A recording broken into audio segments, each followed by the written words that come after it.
আসসালামু আলাইকুম বন্ধুরা, সব কেমন আছেন? আশা করি যে যেখানে আছেন সবাই ভালো আছেন আল্লাহর রহমতে। আলহামদুলিল্লাহ আমরাও সবাই ভালো আছি। তো পবিত্র মাহে রমজান মাস শুরু হয়ে যাচ্ছে। কাল থেকে আমরা সবাই আলহামদুলিল্লাহ রোজা রাখার চেষ্টা করব। তো আমি এখানে টমেটো কেচাপ বানাবো। আবারও একবার টমেটো কেচাপ নিয়ে চলে আসলাম। খুবই সহজভাবে এই রেসিপিটা করেছি, তাই ভাবলাম শেয়ার করি। এখানে আমি 1 কিলো 250 গ্রাম টমেটো নিয়েছিলাম, ভালো করে পরিষ্কার করে নিয়েছিলাম প্রথমে ধুয়ে। তারপরে আমি কেটে নিয়েছি। কেটে মাঝখানে যে বীজগুলো আছে দেখতে পাচ্ছেন, মাঝখানে যে গ্রিন কালারের অংশ সেটা আমি কেটে বাদ দিয়ে দিয়েছি। এখানে বন্ধুরা স্কিপ না করে পুরো ভিডিওটি দেখবেন, অনুরোধ রইল আপনাদের কাছে। এখানে আমি পাতিলা মানে একটা কুকার নিয়ে নিয়েছি। কুকারেতে আমি টমেটোগুলো সব নিয়ে দেবো। কুকারেই বানাবো আজ আমি, খুবই সহজভাবে অল্প টাইমে হয়ে যাবে। তো কুকারে আমি সব টমেটোগুলো নিয়ে নিয়েছি। এখানে আমি লবণ দেবো পরিমাণ মতো।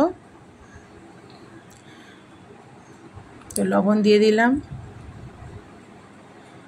আর গোলমরিচের গোটা গোলমরিচ দিলাম। চিনি দিয়েছি 3-4 চামচ,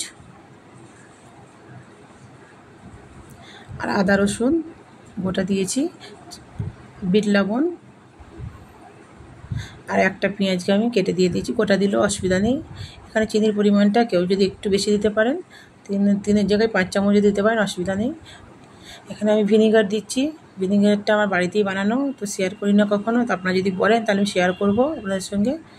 আমি কুকারটা ঢাকা দিয়ে তিনটে সিটি পর্যন্ত আমি অপেক্ষা করেছিলাম। তারপর দেখতে পাচ্ছেন কতটা জুস বেরিয়েছে টমেটোতে। তো গরমের সময় তো টমেটোর জুস এমনিতেই হয়। লাল লাল টমেটো ছিল, তো ভালো করে পেস্ট করে নিয়েছি মিক্সার গ্রাইন্ডারে। একটা ছাঁকুনির সাহায্যে আমি এখানে ছেঁকে নেব। এখনই কতটা সুন্দর লাগছে দেখতে পাচ্ছেন। যে বীজগুলো ছিল সেগুলো ফেলে দিয়েছি। তো এবার আমি গ্যাসে বসিয়ে দিয়েছি, কিছুক্ষণ জাল দিয়ে নেব।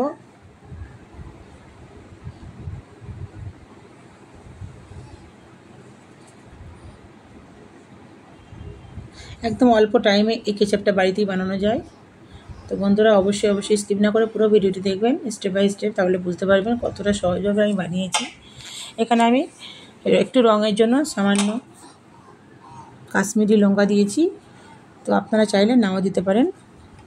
যেহেতু আমার রঙটা খুব ভালোই ছিল, তবুও আমি মনে হলো একটু কাশ্মীরি লঙ্কা দিই, আরও রঙটা সুন্দর হবে, তো সে কারণে দিলাম। আপনারা চাইলে এখানে অ্যাভয়েড করতে পারেন। তো দেখতে পাচ্ছেন কতটা সুন্দরভাবে হয়ে এসছে। তো আমি কিছুক্ষণ জাল দিয়ে নেব, যাতে আমার যে ভিনিগারটা দিয়েছিলাম তাতে ভিনিগারেতে সাধারণত পানি থাকে, তো পানিটা আমার শুকিয়ে যাওয়া পর্যন্ত আমি অপেক্ষা করব।